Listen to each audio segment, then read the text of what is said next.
Yes.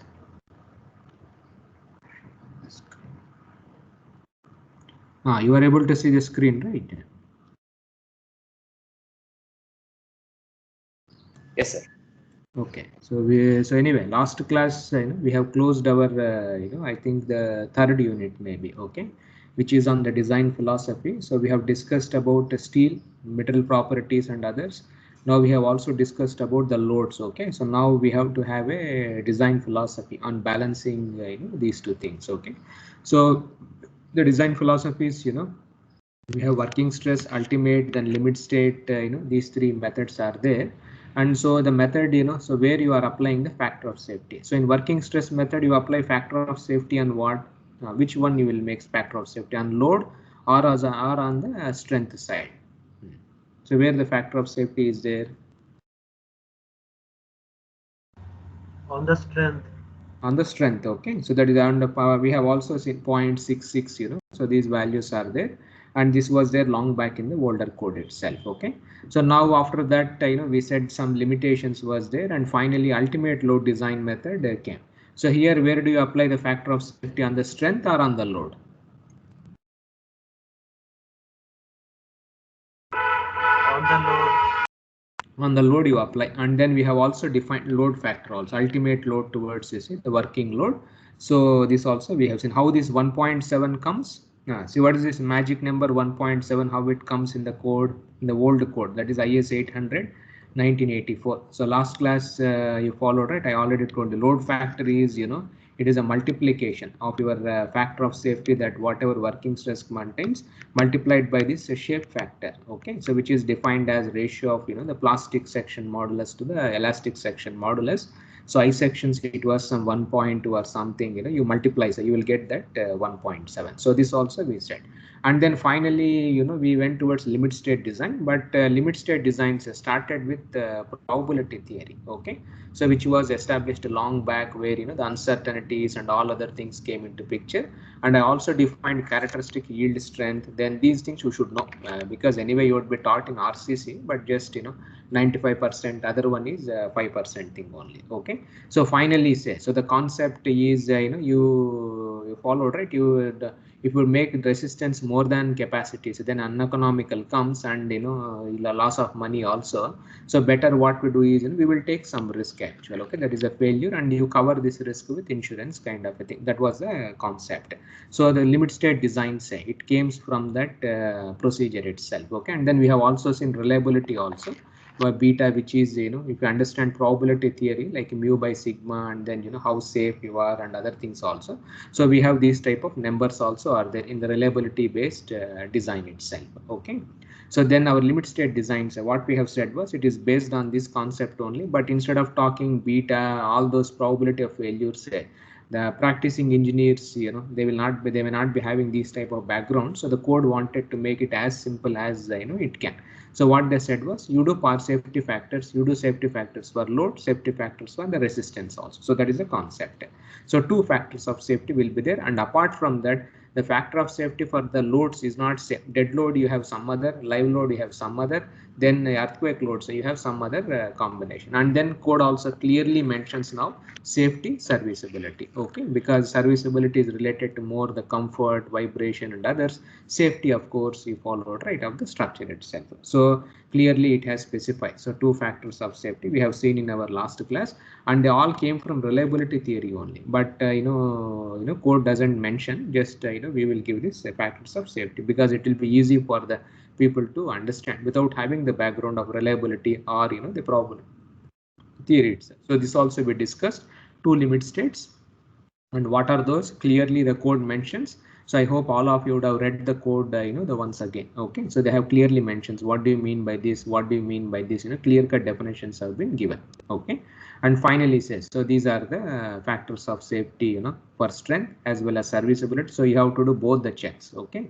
And then deflections also have to be checked up, the code also gives that, I think table 6 or something in the code. So once you do all these calculations, say, so then you are done, okay. So with this our design philosophy is also, more or less over, and I told you some checklist kind of a thing, or you can add some more questions are there. But if you are able to answer these 10 questions, that means, you are doing fine and you are going in the right direction. Okay. So with this, we will close this thing, and we will go back to our, the next, the section, that is the next unit, that is on bolts. Okay. Or connection. So this is going to be our next unit. Okay. So the connections. So now in steel structures, say, so the connections play, a very, very major role. Okay. So, your steel structures, I already told you, right, in the starting, it is like a Lego toys kind of a thing. Okay. So you will be like building blocks, like from the steel table. So you have I section, channel section, you will be given all those things. With those, you have to make a structure. See, like, for example, if you want to construct a truss, say, okay. So you should have all these, the members and other things are required. Okay. So what to do from the steel tables, say, so you take angle sections or channel sections or I sections, whatever you want, and then, you join them, say, to make a, a nice structure itself. So without a connection, say, you cannot make a complete structure. So connections becomes a very, very important thing, the fundamental thing in steel structures.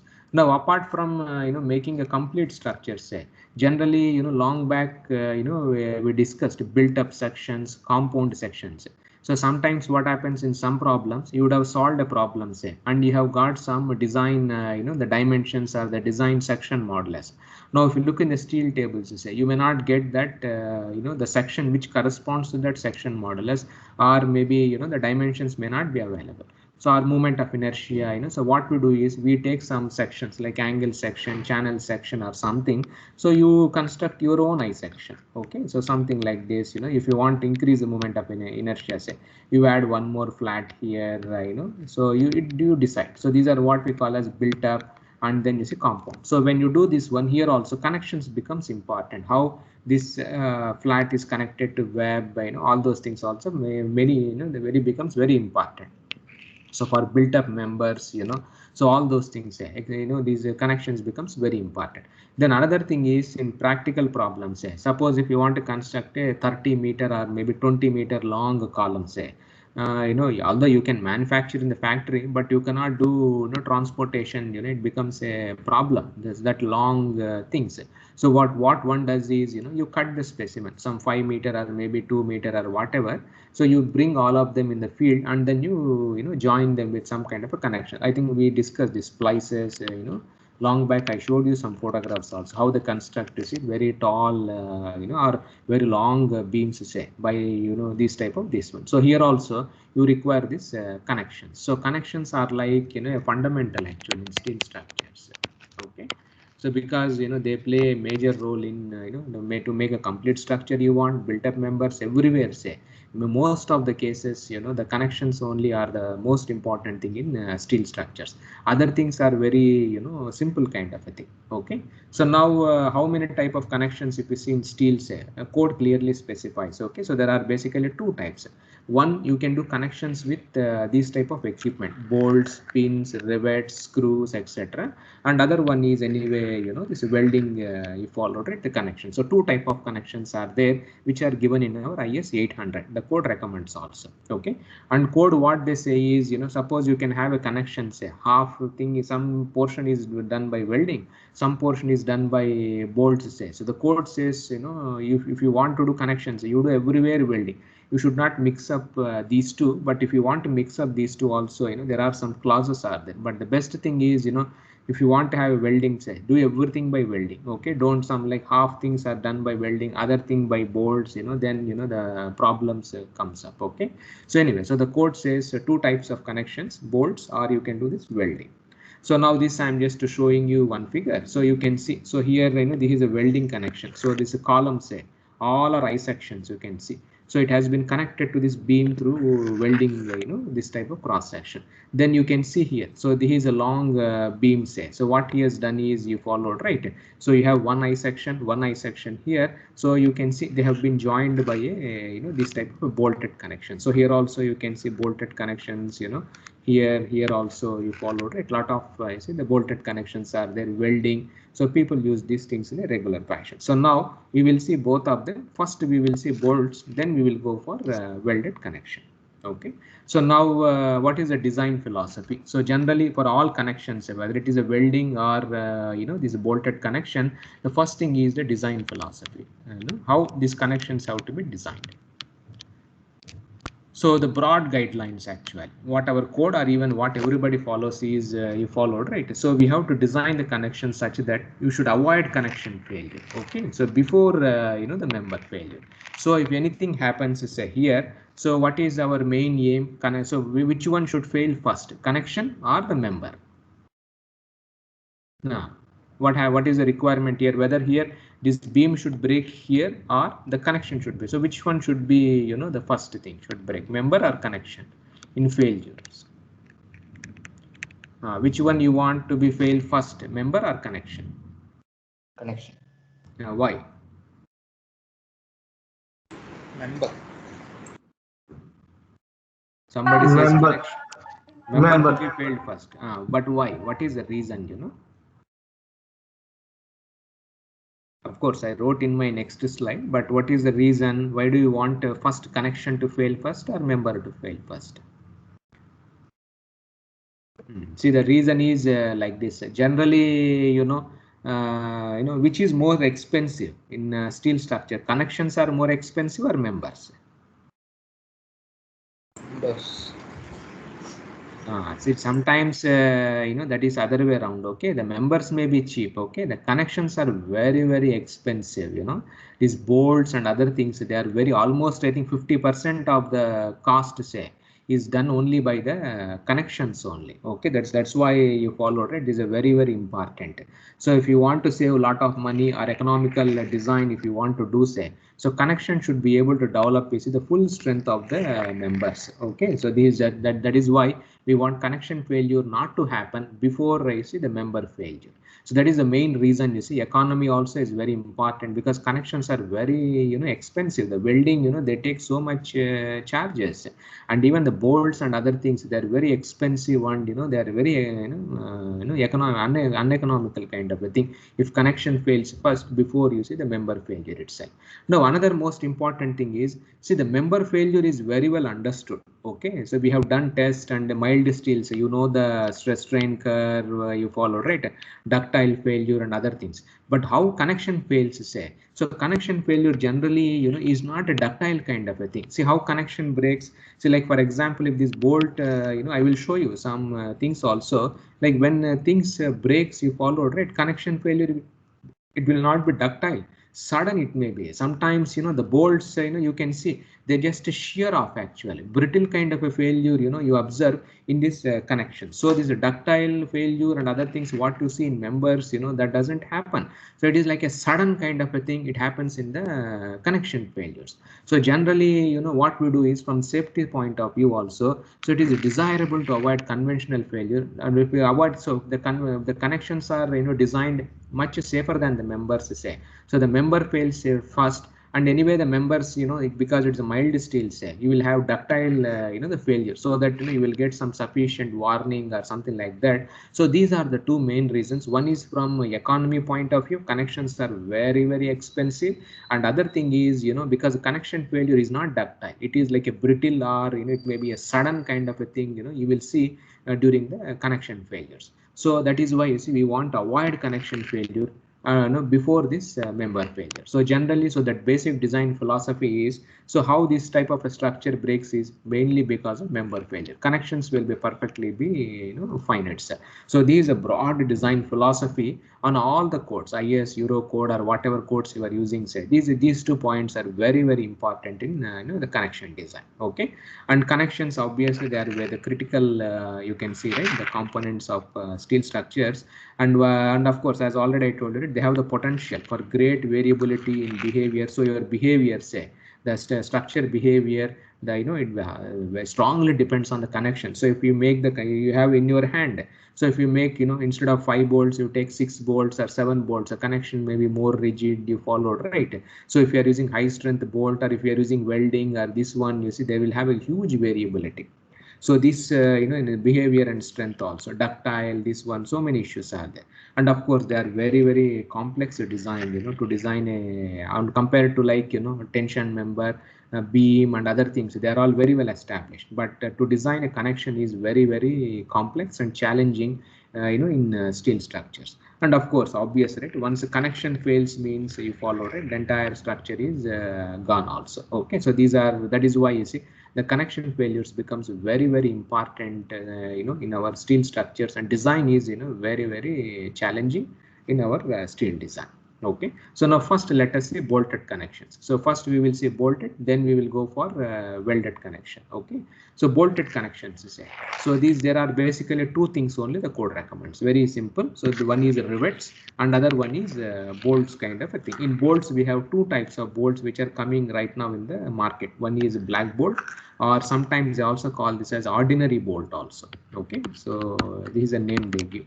So ordinary bolt, so these are the words they use to describe black bolt or ordinary bolt. Then we have another type of bolts which are known as high strength friction grip, actually HSFG. So the word stand high strength friction grip bolts. So the name HSFG bolts.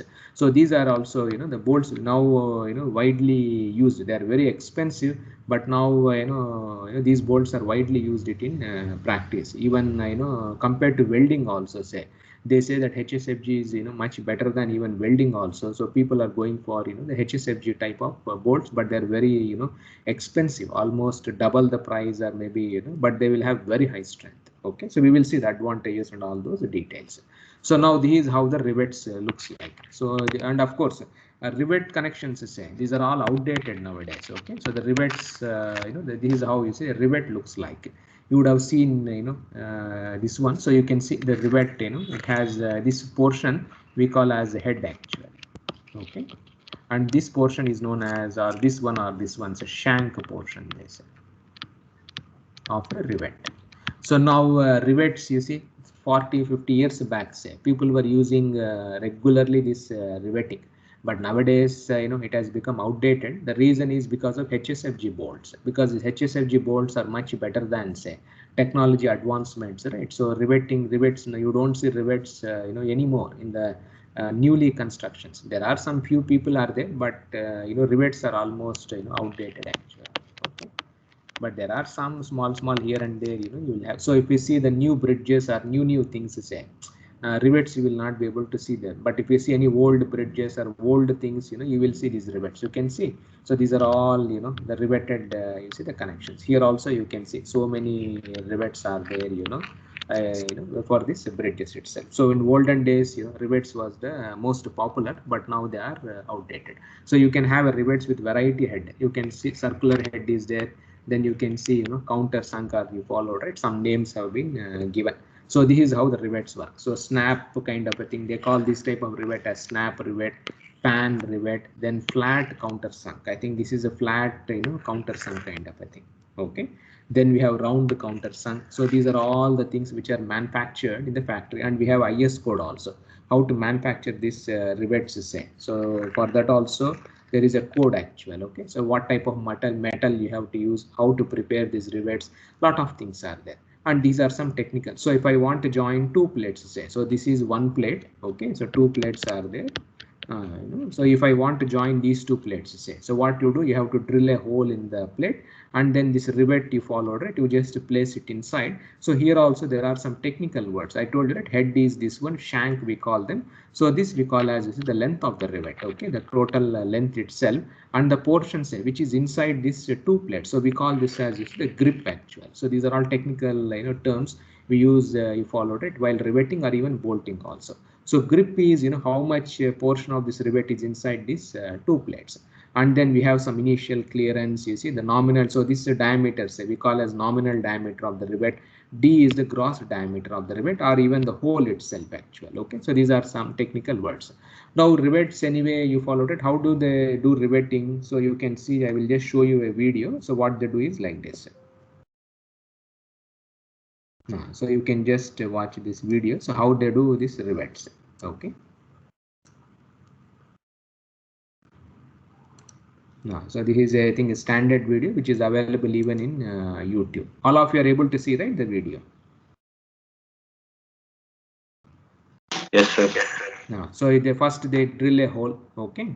So you can see this is a hydraulic thing to do riveting. So you can see they are joining these two plates. So you can see the rivet is basically it is heated to very high temperatures. One edge is there, one head is already there. So now other side say they press it, this one. Okay. So automatically you see another head also gets formed on the other side also. So you can see how he is doing the rivets. You have to heat it and then you have to press it, and then from the other side say you have to press it, and then you have to create another head here. You can see the heads are there here.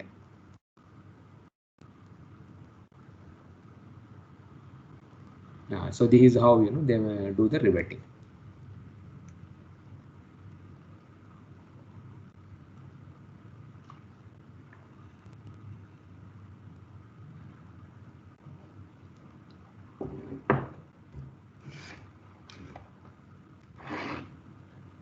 So this is how you see the people do this riveting. Okay. So now so to do this riveting, so what is that you have to do? You have to heat the rivet. Okay, and then it goes into, it will be at very high temperature, it goes into plastic. So it sometimes the rivet, it just plastic flow only will be there. It fills this entire the hole itself. Okay, and then you press it, and from this side say you press using that hydraulic jack or something. So you have to make that head actual. Okay, so you are putting this one. So now what happens? So now here the most important thing in rivet is, you see, the why they do this is, the reason is for this clamp action. So this is a technical word they say. So now what happens when the rivet is very hot, say, and it is driven inside that the hole. So what happens is the rivet starts cooling. So when it cools, say, so the rivet it shrinks basically, okay, in size, and it will have this compression and others, right? Because the temperature is cold, so it gets shrinks.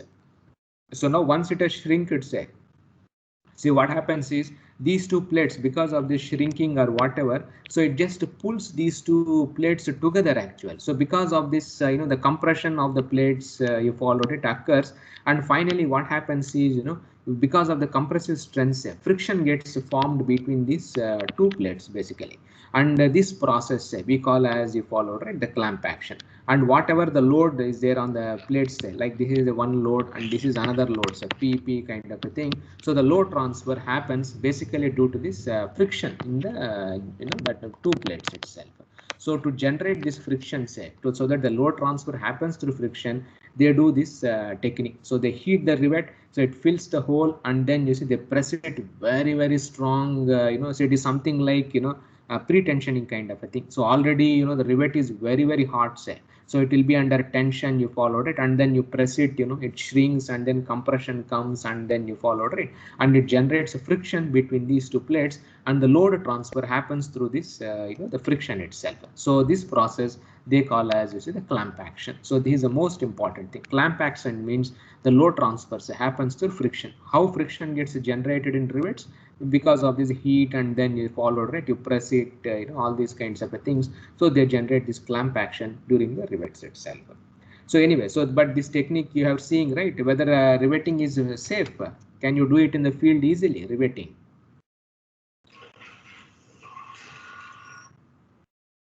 See, riveting is, can you do it in the field? Is it easy? No, sir. So you have to heat it, and our right, in our place how the safety things are there. If that hot rivet falls on your leg, or you followed, right, so there are so many issues are there. But olden days people did that one, okay, because you have to have a heating thing. So many issues are there. So that's why these rivets, it's very difficult and very expensive. You followed, right? This went away. Okay, so now these now the bolts have come into picture. So this is the ordinary bolt, which all of you would have seen in your house itself. Okay, everybody would have fixed fan, or in automobile you followed, right? Many toys also you would have fixed. So this is what we call as, you say, black bolt, okay, or ordinary bolt and nut. So everybody knows this. So it is something like this is what the head actually, okay, and all the bolts nowadays you are seeing in your house also. What type of heads they have? Square, or what type of head will be there? What type of shape you will be having? See this head, what type of shape you take for generally for the bolts? Hexagon. Hexagonal only. Generally in olden days we used to have square also, you remember. Square bolts used to be there. They are very cheap also. But now everybody goes for this hexagonal bolts because they have much better thing, and that wrenches are there. No, you try to that spanner and other things in your bikes also you would have seen. Okay, so these hexagonal heads are the one which are widely used in the bolts. So this portion hexagon. Now in a bolt, say for rivet, what was happening was the full thing was shank only. But for bolt, to receive this nut, say you should have something like a thread will be there. Okay, because otherwise nut you cannot fix it inside the it cannot receive the nut to make it tightening or something. So this portion is known as shank and this portion is thread. And then sometimes we also use washers. You all of you would have seen like one washer will be on the top and one washer say will be in the bottom actually. So if you use washer, say what happens, the clamping action, if you are doing or pressure, say you will have something like uniform bearing area or whatever you followed it. We use this type of washers also. The steel washers will be used also. So for this also, how to manufacture the bolt in thread. So we have IS code, IS 1363, I think 202 or 1364, one code is there where this code contains. It will give you all the details of this bolts. What should be its diameter, like you see 1.65 times D. So if D is the diameter of the shank, so it should be 1.65. 0.65. How much should be the bolt head? Then the shank. Then we have the nut size. What should be the nut size details? So all these things are available in the codes itself also. Okay, so we have a special code also. And then in market, say so the bolts they manufacture from 5 mm to 36 mm diameter. So and it is denoted like this M5 they say. Okay, so M5 means it is a bolt of 5 mm diameter. M36 means 36 mm diameter. Now in structural steel design, we use only, you followed right, 16, 20, 24, 30, 36 actually. So these only we use it widely used in steel design. Okay, so these small things we don't you followed right use in the practice.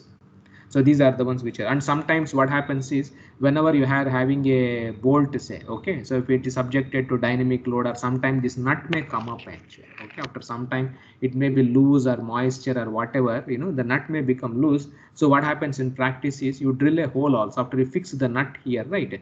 So once the nut is gone inside, so you put a small hole and then insert a pin kind of a thing, cotter pin or whatever, such that this nut you followed it doesn't comes out or something also. There are techniques are there. Okay, so now here the most important thing in this bolt is, so this area, so what will be the area of the shank if diameter is D? Now what will be the area of the shank? It is a circular thing, and if diameter is D, what will be its area? Area of the cross section of the circle. So what is the area of a circle? Pi by 4 into D square. Pi D square by 4. So now this you can find. So this is the area of the shank portion, the cross sectional area. Now what will be the area of this thread portion? Thread, what is happening, because to receive the nut, so some area has been lost, cross sectional area. Okay, so this is a thread area. To find out the thread area, so the code gives you see a nice table also. So that thread area we also call as net tensile area also. So these are all technical words. So tensile area means, you see, it is nothing but the area at the root of the threads are the thread one. Okay, this sometimes this also is known as stress area, proof area also.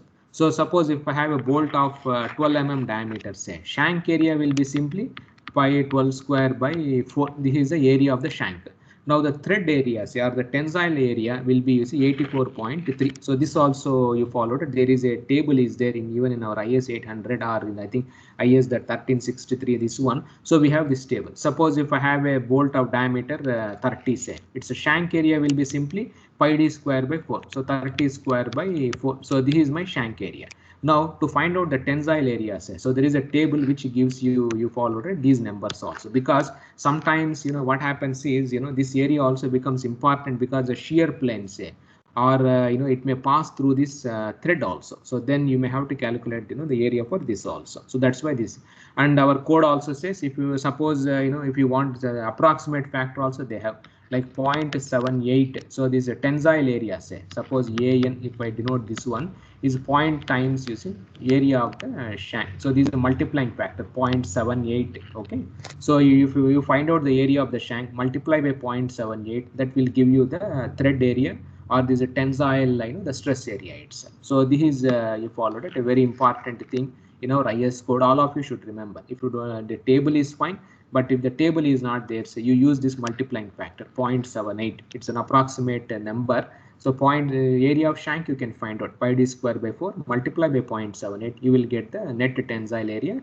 or stress area or proof area. Okay, this is the most important, and this is applicable for all kinds of bolts itself. Okay, this is approximate formula. And now, so these type of black bolts, say, so these are all ordinary bolts we say, so they are applicable for the static loads essentially. Okay, and secondary members, you see, purlins, bracings, roof trusses, say, so these bolts are widely used, but these bolts are not recommended for impact load, vibration, and then you followed it, fatigue loading. Okay, so where do you see fatigue loading?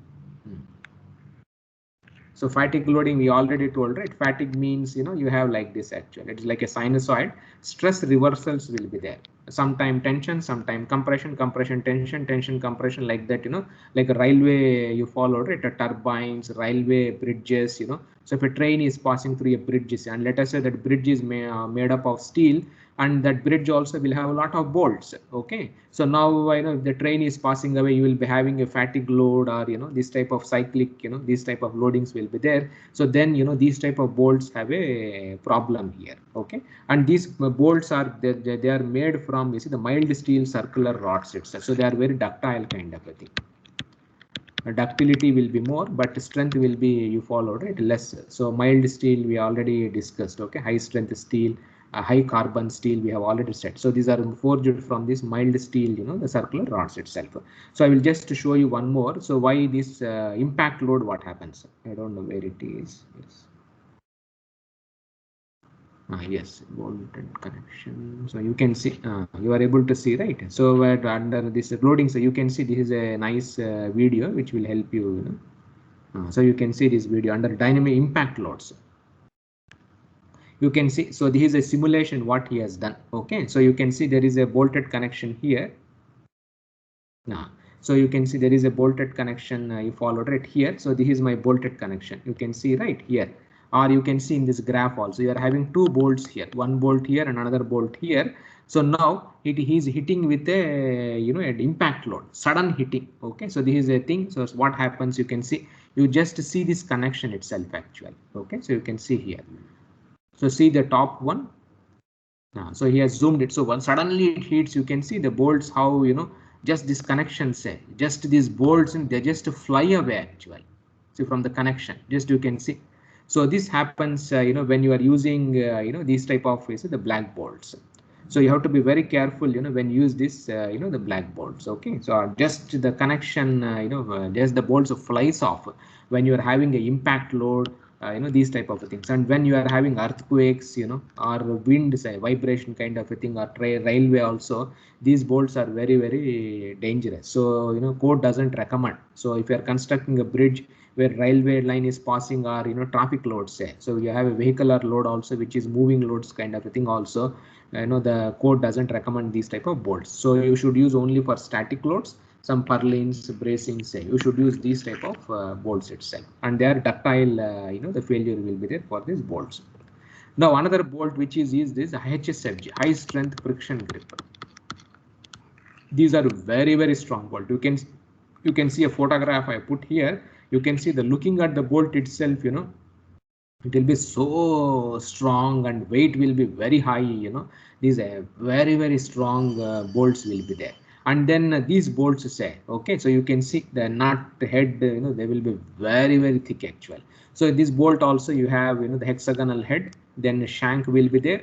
Tensile area will be there, same formula, 0.78 times pi d square by 4, or you can pick from the table also. Then you will be having washers, okay, steel washer. So here also one washer, here also you followed it, one washer will be there. Okay, and these bolts also comes available in the market like M16, M20, M24, M30, and then M36 actually. These are the diameters of the bolts itself. Now these bolts are very expensive, almost 1.5 times the price of a the black bolt. Okay, so that is 30 rupees, then this may be 45 or maybe you say 50, or if you go for high strength, say 10.9 or high this one, it may be much more the expensive itself. And these bolts, the main advantage is you can tighten them. Okay, so when you do this tightening, say, you can do very strong you see the tightening of these bolts. So what happens is, because these bolts are very strong, you can tighten them. Because of this huge tightening, no, so this bolt will be under tension. So that is what the pre-tensioning we say. So initially the bolt will be without any tension, but if you tighten it very strong, say, then it becomes a tension gets developed, and this tension gives rise to the two plates which are this bolt is holding. So what happens is, because of huge pre-tensioning, say, so these two plates will be under compressions. Okay, so when it is under compression, say, so automatically the friction gets developed at all these junction, that clamp action, I already you followed it. We have seen in rivets. Okay, but there you are doing clamp action by heating the rivet and then pressing it very strong. But here you can do the you are getting the same clamp action by tightening the bolt very strong itself. And these bolts will have washer. Can you see the washer here? It is very specific. You will be having, you can see this type of small this one will be there. So these are used now. This one acts as a a washer also. But when you are doing the tightening, right, you can find out how much tension is in the bolt also. So they are like gauges also, you can use them actually. So they change color, and they will give indication also how much the bolt is under tension. You can find out from these washers. These are very special kind of, I think, feeler gauges or something, they call this one also. And these class of the bolts is 8.8 and then 10.9 yes itself. So this what we say, high strength friction grips say. So if you are designing a rigid joint, no bending movement, you followed, right? No rotation, no translation, say. These bolts can give you see rigid joints. There is no slip at all. So once you have joined them by these bolts, say, so these plates, there will be no slip, nothing because of huge friction, no slip, gets generated. But in ordinary bolts, say, so then you will have a, some small slip maybe there, because there is no friction actually. So no friction gets generated in ordinary, but in HSFG, because of the strong tightening and pre-tensioning, there is advantage that friction gets generated, so there is no slip at all between the plates or anything like that. Okay, and large tensile stresses are developed in the bolts because of that tightening. So this provides you a large clamping force to the elements connected. So this gives you the high frictional resistance. Okay, because of this the tightening of this bolts itself. So because of the clamping action, say, so whatever the load is transmitted by friction only. Okay, and the bolts are not, so the bolts are safe. Okay, they are not subjected to any type of a load, but the load is fully transmitted by the friction between the plates itself. Then the frictional resistance also is effective outside the hole, and then the lesser load is transmitted through the net section. So possibility of failure side, this also reduces near the hole. Okay, and no stress concentrations also. I will come to that one, the stress concentration slowly. And then fatigue strength will be very more. So when there is a impact load, vibration, this one say, because you are not allowing any slip, right, between the plates, so the strength will be extremely very good actually. And then tension also will be uniform, and these are tensioned up to proof load, preventing the nuts from loosening. So there is no chance of loosening when there is a dynamic load also. And of course a few persons are required, or cost is reduced, you followed, right? And generally when you are having dynamic loads, a code says welding also should not be used, because welding also cracks may get developed. So they say HSFG they recommend also, if they have a provision, say, so you can use HSFG bolts itself. And compared to ordinary bolts, say, so like if you're having ordinary bolts, when you are designing a connection, let us say based on the dimensions and the area, ordinary bolts, if the if the design says that 20 bolts are required, say, with HSFG you can design the joint with the 5 or some 8 bolts itself. Okay, almost half things are required. So less number of bolts are required, you see, compared to rivets or ordinary bolts. So economy, you followed it, it can be more economical, but it's a little relative word, economy, because the cost of one HSFG bolt is almost 1.5 or double the price. So how many lesser number of bolts that you have to work it out. But most of the time HSFG appears to be little bit economical compared to other ones. So these are the advantages. So here the most important thing is the mild steel bolt, that is ordinary bolts, they say they belong to this class 4.6. So this also, people say high strength bolt means 8.8, 10.9, like that, they use these type of numbers.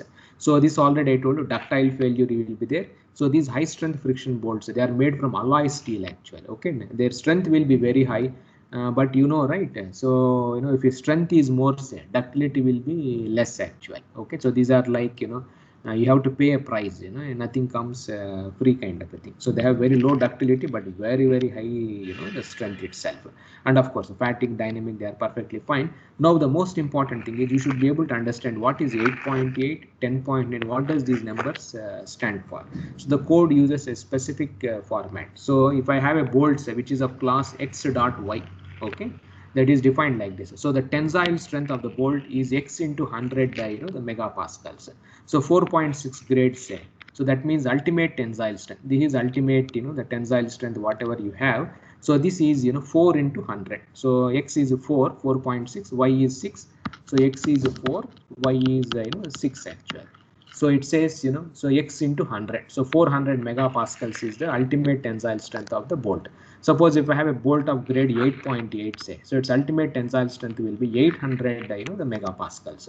Now the yield strength, say, it will be point y times fu. So this is the formula. This is how the classes are defined. So point y means, so 0.6 for 4.6 into 400 actually. So 6 fours are 240. So this is 240 megapascals is the grade is 4.6. Now suppose if we are having 8.8 grade, say, so this becomes 0.8 into 800. So this turns out to be 640 the megapascal. So this is the notation they use. Okay, so like for example, so 10.9 bolts, say, what will be the ultimate tensile strength for 10.9? Tell me. What is the tensile strength of 10.9?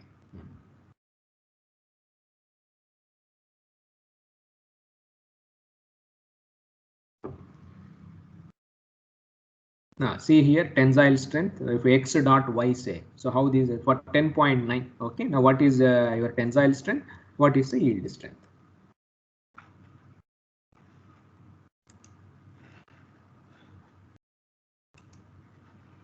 Tensile strength is 1000 MPa. 1000 MPa, 10 into 1000, fantastic. Yield strength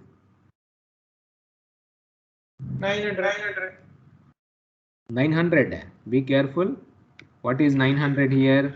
So yield strength is point y times. What is x here? X is 10, y is 9. Okay. Now what will be the tensile strength? Yield strength, you tell me. 0.9 into y. Fu is 1000. So how much is the number? 900 actually. So this is the yield strength. So that is how you have to calculate. Okay, the load, the tensile strength versus this itself. Okay. So this is a chart I'm just showing. Okay. So 3.6. This one, say, what will be the ultimate tensile strength for 3.6? 300. Approximately followed at 330. And yield stress will be 0.6 times of 330. That is followed at approximately 180 comes. 4.6 bolt means 400, 240. 4.8 means, you see, so these are the grades they use it for approximately that x dot y is classification. So 8.8, say, so you can see 800, 640. Then 9.8, say, 900, and 8 nines are 72, so 720. So like this you followed it, 1049, 40 is 1220. So this is a table also, but you can follow this table or you can use this convention also. So the IS code says you followed, right? You can use, so this is a convention they use. So generally bolts which are 8.8, more than 8.8, say, they are known as HSFG bolts. So the classification is like this. So 4.6, this type of bolts are known as, this is ordinary bolts. Okay, the classification, and these are something like a middle kind of a thing. Some name is a turned bolt or something you follow, right? They use it.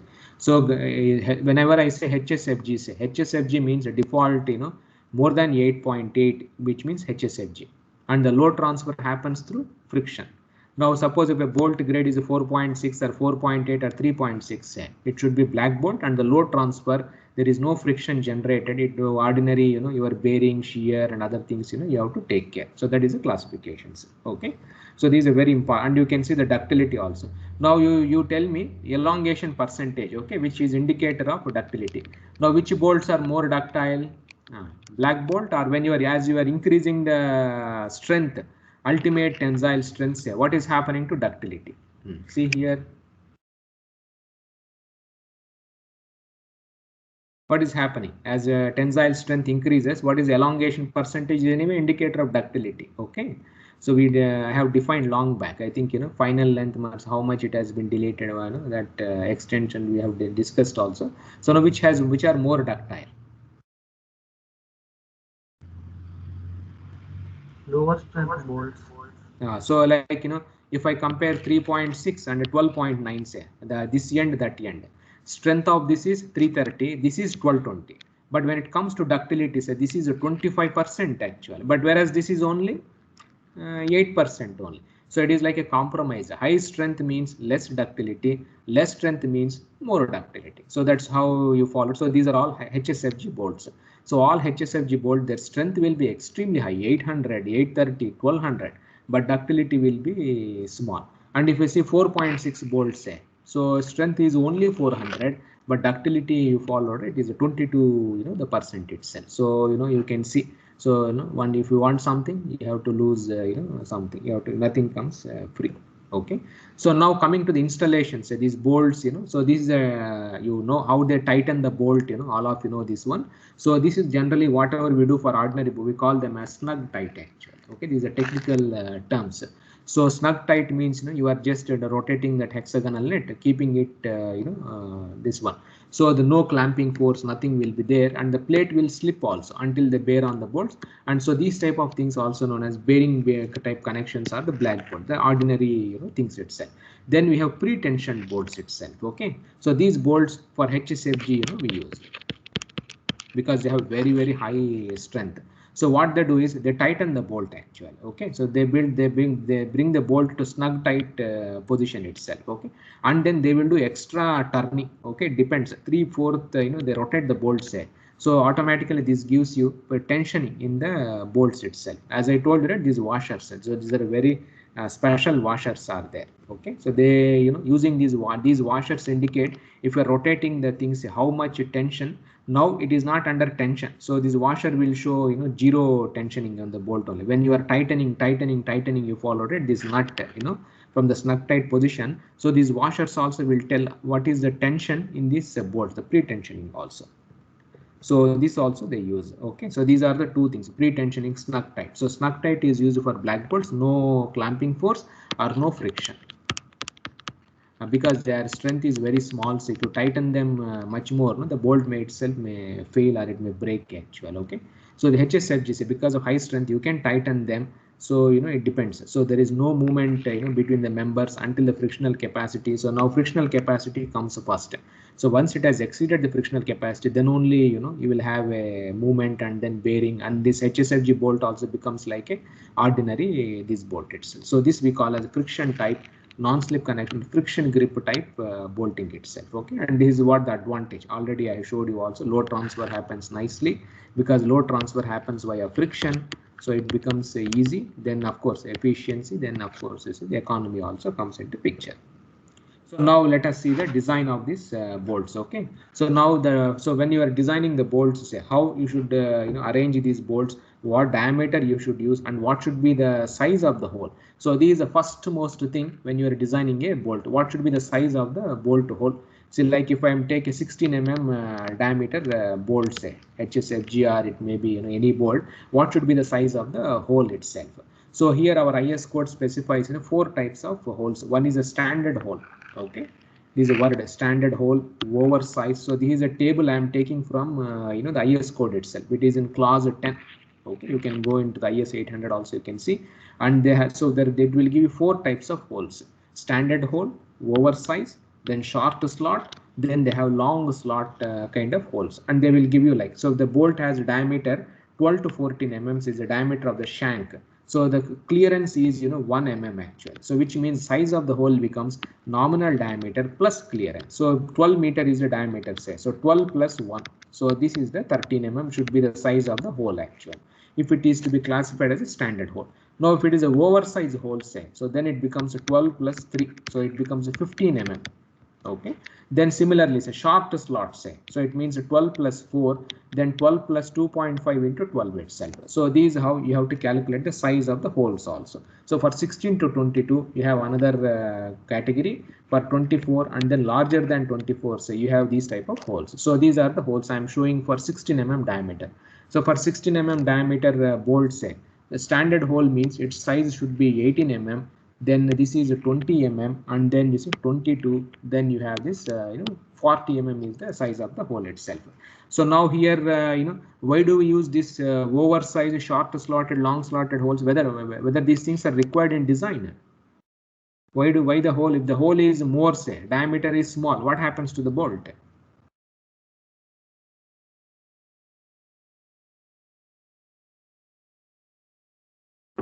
See, the hole is the bolt. So what happens when the size